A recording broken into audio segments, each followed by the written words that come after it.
Ang Bulkang Mayon na matatagpuan sa Albay sa rehiyon ng Bicol ay tanyag sa buong mundo bilang isang natatanging likas na tanawin. Tinagurian itong perfect cone sapagkat ang hugis nito ay halos ganap na simetriko, waribay inukit ng maingat upang maging isang perpektong tatsulok. Ang perpektong anyo ng Mayon ay bunga ng mga madalas na pagsabog na nagaganap sa bulkan.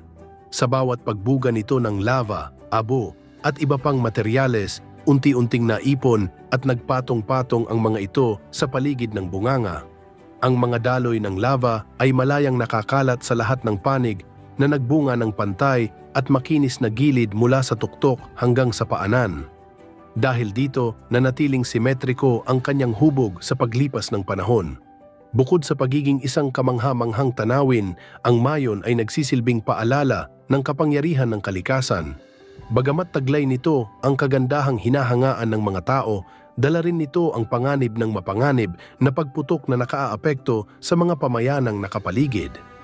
Gayunpaman, nananatili itong isang sagisag ng likas na yaman at kagandahan ng Pilipinas at patuloy na kinikilala bilang isa sa pinakamagandang bulkan sa buong mundo.